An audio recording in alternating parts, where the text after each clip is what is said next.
Tuhan bersamamu dan bersamamu. Inilah Injil suci menurut Markus.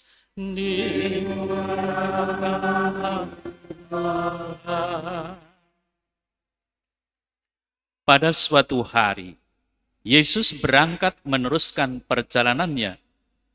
Datanglah seseorang berlari-lari mendapatkan dia, dan sambil berlutut di hadapannya ia bertanya, "Guru yang baik, apa yang harus aku lakukan untuk memperoleh hidup yang kekal?"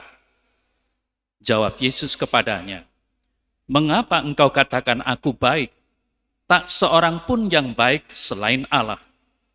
Sebab engkau tentu mengetahui perintah-perintah ini. Jangan membunuh, jangan berzina, jangan mencuri, jangan memberi kesaksian palsu, dan jangan menipu orang, hormatilah ayahmu dan ibumu." Lalu kata orang itu kepada Yesus, "Guru, semuanya itu telah aku turuti sejak masa mudaku." Tetapi Yesus memandang dia dan mengasihinya, lalu berkata kepadanya, "Hanya satu lagi kekuranganmu. Pergilah, jualah apa yang engkau miliki, dan berikanlah itu kepada orang-orang miskin, maka engkau akan beroleh harta di sorga. Kemudian datanglah kemari, dan ikutlah aku." Mendengar perkataan Yesus, mukanya muram, lalu pergi dengan sedih sebab banyak hartanya. Lalu Yesus memandang murid-murid di sekelilingnya dan berkata kepada mereka, "Alangkah sukarnya orang yang banyak harta masuk ke dalam kerajaan Allah." Murid-murid tercengang mendengar perkataannya itu, tetapi Yesus berkata lagi, "Anak-anakku, alangkah sukarnya masuk ke dalam kerajaan Allah. Lebih mudah seekor unta melewati lubang jarum daripada seorang kaya masuk ke dalam kerajaan Allah." Para murid makin tercengang dan berkata satu sama lain, "Jika demikian, siapakah yang dapat diselamatkan?" Yesus memandang mereka dan berkata, "Bagi manusia hal itu tidak mungkin, tetapi bukan demikian bagi Allah, sebab segala sesuatu mungkin bagi Allah." Demikianlah sabda Tuhan.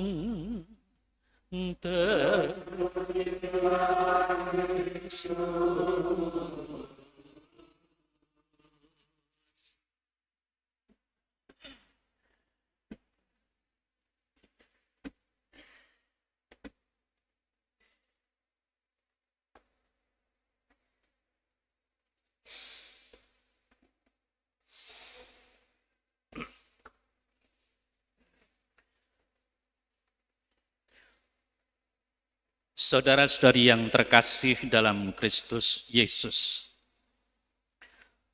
seperti yang tadi kita dengar bersama, ada orang yang bertanya, "Guru yang baik, apa yang harus aku lakukan untuk memperoleh hidup yang kekal?" Dengan kata lain, selamat.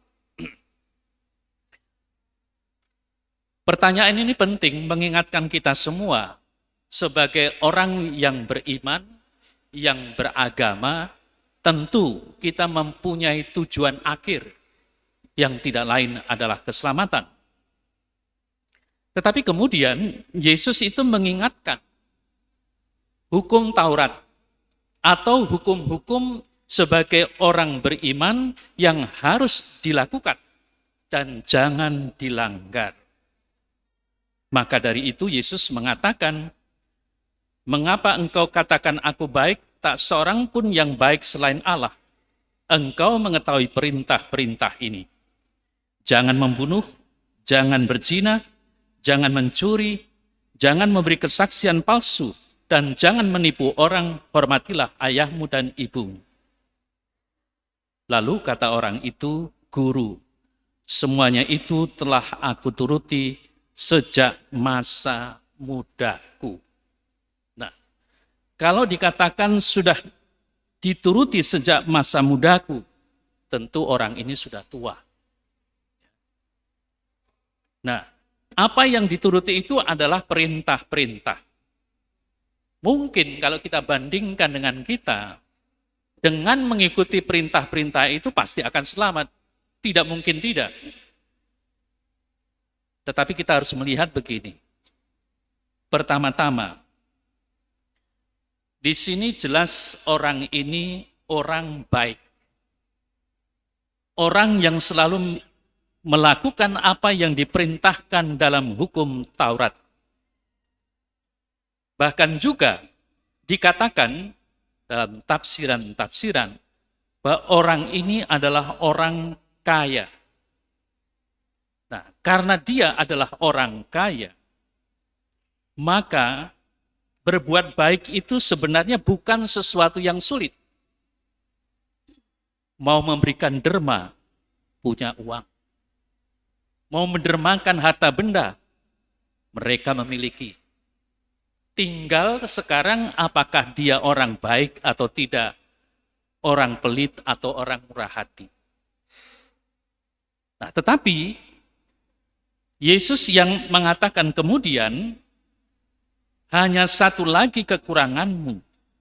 Pergilah, jualah apa yang engkau miliki, dan berikanlah itu kepada orang miskin. Maka engkau akan beroleh harta di surga. Kemudian datanglah kemari dan ikutlah aku.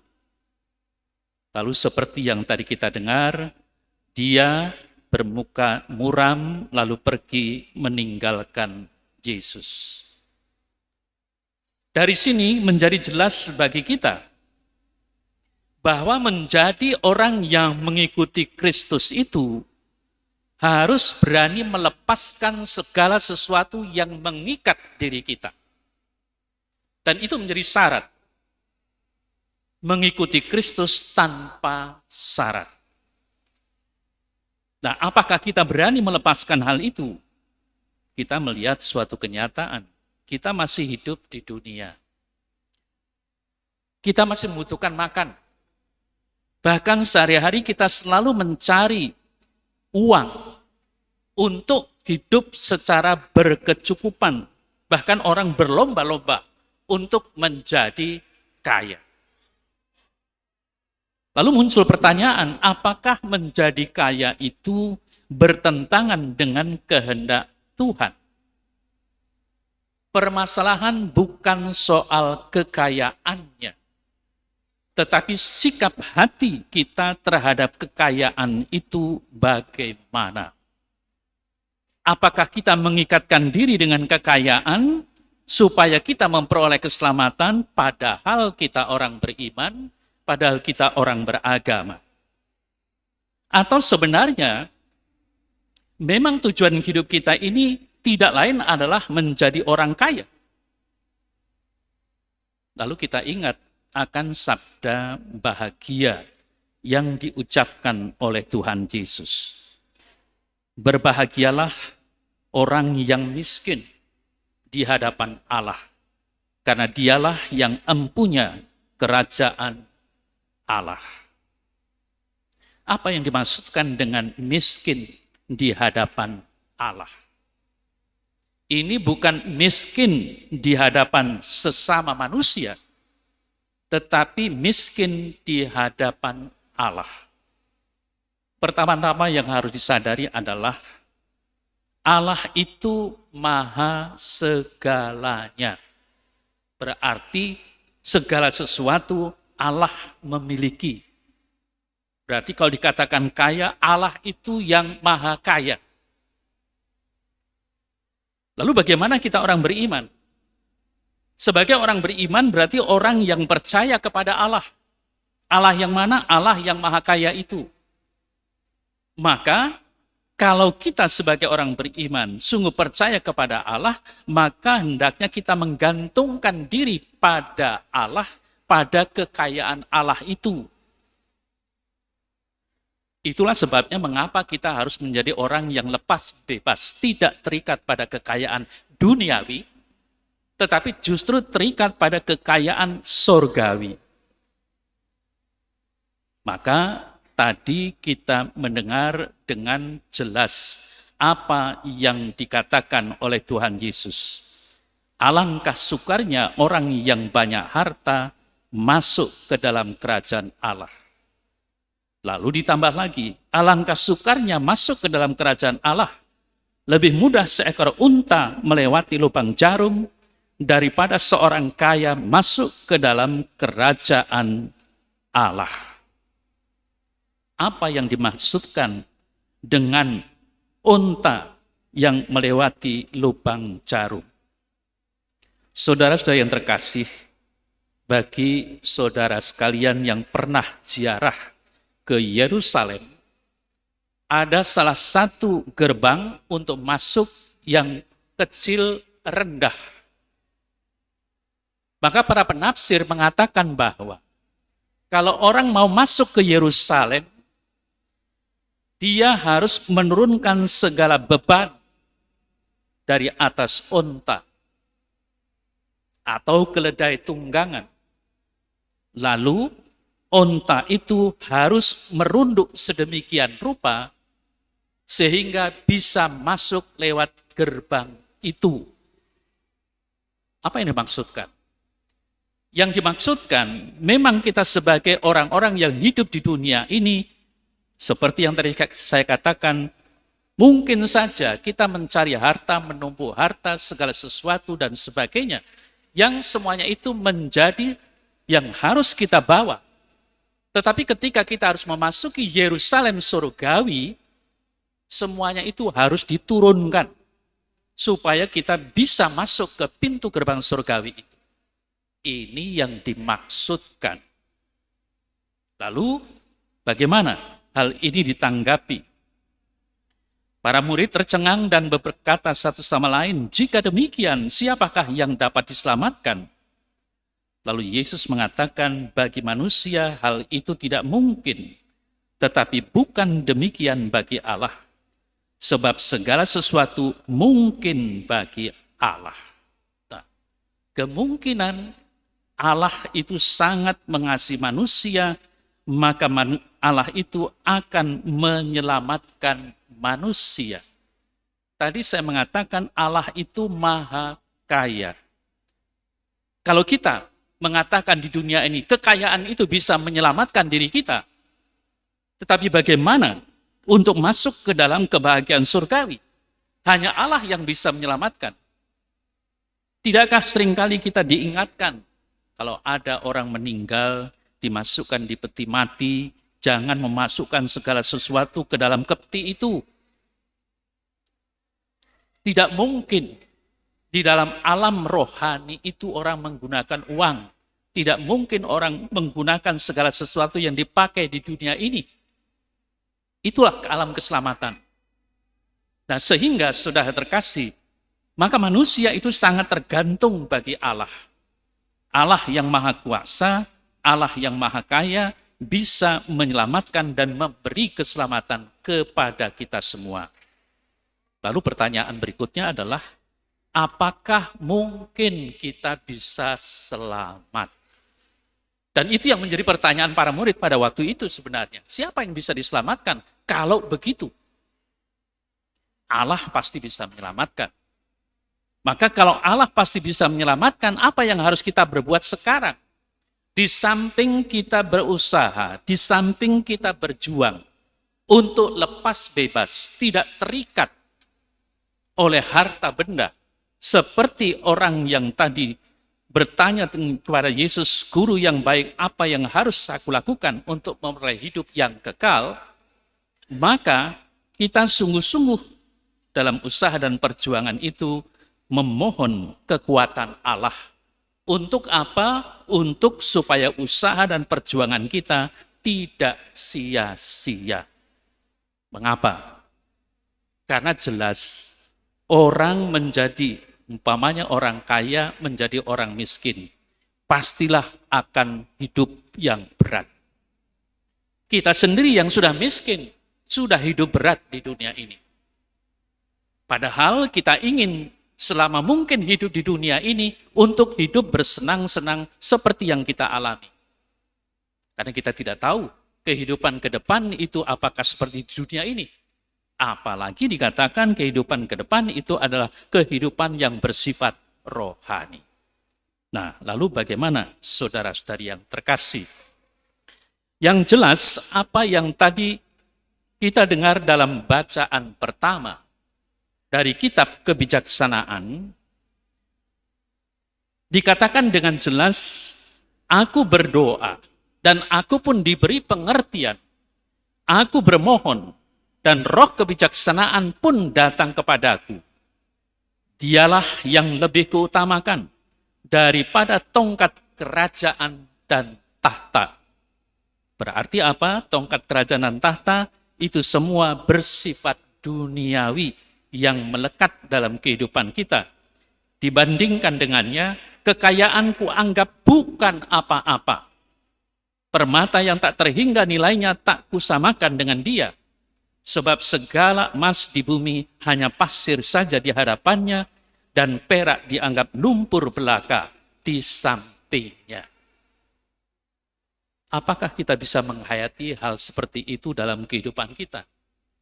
Duit itu berharga, harta benda itu dicari. Mengapa harus dipandang rendah seperti itu? Nah, maka dari itu saudara terkasih, kalau itu yang dikatakan oleh kitab kebijaksanaan, tentu saja ini bukan omong kosong. Kita sebagai orang beriman yang menggantungkan diri pada Allah, seharusnya tidak menggantungkan diri pada apa yang bersifat duniawi. Dan ini memang harus diperjuangkan, harus diusahakan sedemikian rupa, sehingga benar-benar kita menjadi orang yang lepas bebas. Kita menjadi orang-orang yang melihat kenyataan. Bisa jadi dalam kehidupan kita, apa yang kita miliki bukan harta, bukan uang banyak, tetapi rasa atau sikap sifat egoistis. Hanya mementingkan diri sendiri. Lalu bagaimana kalau kita melihat orang lain yang perlu dibantu? Apakah kita masih bersikap egois seperti itu? Saya pikir kalau kita orang beriman dan kita mempunyai sikap lepas bebas, pasti kita akan memberikan sesuatu kepada mereka. Karena semuanya itu anugerah dari Allah. Dan kita tahu bahwa kalau kita melepaskan hal semacam itu, Allah akan memberikan berkali-kali lipat apa yang kita butuhkan dalam kehidupan kita selanjutnya, apalagi dalam kehidupan mendatang, yakni kehidupan yang kekal.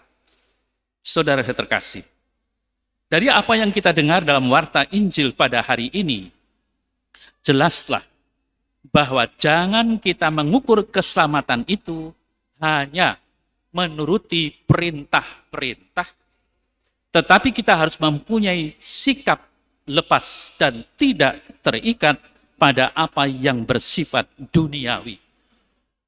Maka dengan mempunyai sifat lepas dari hal-hal yang sangat duniawi, kita akan mempunyai sikap yang murah hati terhadap sesama kita. Demi siapa? Mungkin kelihatannya demi orang yang kita tolong. Namun kita harus melihat dan menghayatinya itu demi kemuliaan Tuhan. Nah, mungkin kita merasa kecewa dengan apa yang disabdakan di sini. Apa yang telah saya usahakan ternyata tidak membawa keselamatan. Kalau kita sadar akan hal itu, segala sesuatu yang baik bukan jaminan, maka kita harus mengarahkan segala sesuatu yang baik itu bukan demi orang lain, tetapi pertama-tama demi kemuliaan Tuhan. Allah ingin dimuliakan. Dengan apa? Dengan perbuatan-perbuatan baik kita. Maka marilah saudara terkasih, menyadari akan sikap dan sifat kita yang seringkali mementingkan diri kita sendiri, kita harus mulai berubah untuk menjadi orang-orang yang memikirkan kemuliaan Tuhan dan demi kesejahteraan sesama kita. Amin.